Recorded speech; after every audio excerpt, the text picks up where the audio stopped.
네, 안녕하세요. 네, 오늘 이렇게 또 통화에 응해주셔서 진심으로 감사 말씀을 드립니다. 네. 자, 우선 몸 상태가 좀 어떠십니까?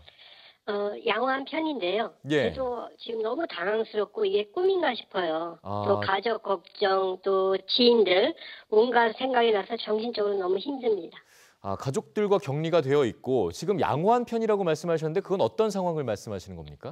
일단은 저는 음성 판정을 받았고요. 예. 그럼에도 불구하고 이제 그 열이나 기침, 또 가슴 답답함 이런 부분이 증상이 나오질 않기 때문에 좀 네. 양호하다고 말씀드리는. 그렇군요. 자, 우선 이 자가 격리가 돼 있기까지의 과정을 좀 짚어보겠습니다. 확진자랑 접촉을 하신 뒤에 얼마 만에 보건당국에 연락을 받으신 겁니까?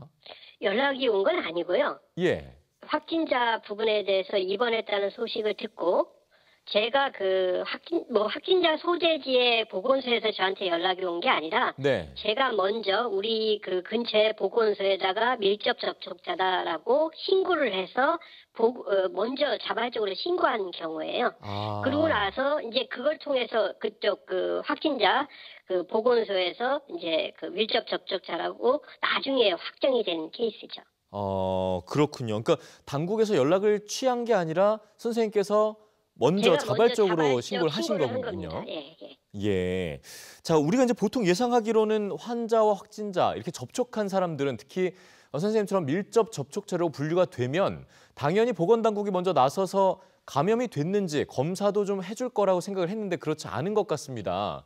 선별 진료소를 좀 이용하셨습니까? 네, 그렇습니다. 예. 근데 네. 이게 먼저 연락도 오지 않고 예. 저는 너무 이제 걱정이 되지 않습니까? 그렇죠. 그래서 이제 제일 먼저 생각나는 게 1339잖아요. 예. 전화 통화가 안 됩니다. 아. 그래서 또 제 스스로 지역 선별 검사소, 보건소를 다 찾아가지고 병원도 찾아서 전화를 수십 번, 수백 번을 했어요. 통화가 안 됩니다. 선별 진료소를 이용하겠다, 진료를 해달라고 강요를 하신 거죠? 요청을 하신 거죠? 그렇죠. 요청을 하기 위해서 전화를 했는데 통화가 안 됩니다. 참. 그래서 예. 이제 너무 지금 걱정이 되고 불안하지 않습니까? 그렇죠. 그런데도 계속 통화를 해서 이제 겨우 통화가 됐는데 일단은 증상을 물어보고 무증상이면은 그 검사를 안 해준다. 그냥 자택에서 기다리라고 하더라고요. 예. 그래서 저는 지금 발열 증상도 있는 것 같고 또 기침도 좀 있다 이렇게 얘기해서 겨우 이제 예정을 했는데 그것도 갑자기 확진자가 있다 그래서 취소돼서 또 다른 데 확인하느냐고 또 수십 번 수백 번의 전화 통화를 해서 겨우 저 같은 경우는 검사를 받았고 예. 다른 동료들 같은 경우는 아직도 그 증상이 없다고 검사를 못 받고 있는 분들도 많이 있습니다. 본인이 불안해서 진료를 해달라고 요청을 해도 받기가 쉽지 않은 상황이다. 이렇게 좀 이해가 되는데요. 네네. 접촉자로 분류가 됐는데 진단 검사도 못 받는 상황 얼마나 좀 불안하셨겠습니까? 지금은 우선 자가 격리를 하고 계시다고 들었는데 네. 격리는 좀 어떻게 이루어지고 있습니까? 일단은 제 방에서 혼자 지내고 있고요. 예. 전혀 이제 가족들하고는 완전히 격리되어서 생활을 하고 식사도 문 앞에다가 두고 가면 제가 먹고 그다음에 식기류, 세탁물 모두 다 이제 소독을 해서 완전히 격리돼서 살고 있죠. 방을 하나 따로 격리를 돼서 네. 생활을 하고 계시는 거군요. 일상생활이라고는 말하기 어려운 것 같은데 아까 주기적으로 이제 저쪽에서 전화를 받는다고 말씀을 하셨거든요. 네네. 그러면은 뭐 그쪽에서 와서 점검을 하는 건지 아니면 외출을 하실 수 있는 건지 좀 궁금한데요. 일단은 전화로만 합니다. 전혀 만난 적도 없고요. 그래서 이제 그 전화로 이제 발열 부분이나 상태 부분을 여쭤보는데 예. 문제는 전화 주시는 분이나 그 이제 시나 보건소에서의 담당자가 다 시간대별로 다르다 보니까요. 예. 일단은 제가 음성 판정 받은 것도 오늘 전화하신 분은 모르고 있더라고요. 그리고 또 오늘 열이 몇 도냐 그래서 36.1도라니까 그 정도 되면은 열이 많은 거예요? 적은 거예요? 보통 사람들이 몇 도 되죠? 이렇게 물어보시더라고요, 저한테. 네. 그래서 저는 너무 좀 황당했어요. 그리고 또 위생용 키트라고 이렇게 주거든요. 근데 예. 그게 시에서 주는 거하고 보건소에 주는 게 똑같은 게 두 개를 주더라고요. 그러니까 확진자인지도 모르고 전화를 한다. 거기다가 전문적인 지식도 좀 없어 보인다. 네네. 한마디로 실효성이 좀 많이 떨어진다는 얘기로 들리는데요. 통일이 너무 어렵고 예. 무엇보다 체계가 너무 없다는 겁니다. 예, 알겠습니다.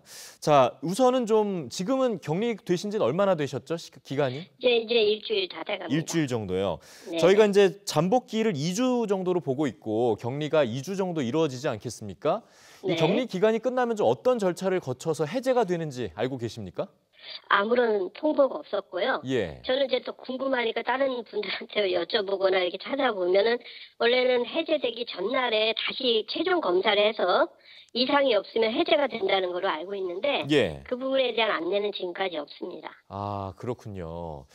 자, 선생님께서는 이번 사태를 쭉 좀 거치시면서 가장 답답했던 점이 아무래도 제대로 좀 관리가 안 되고 있다는 부분인 것 같고요.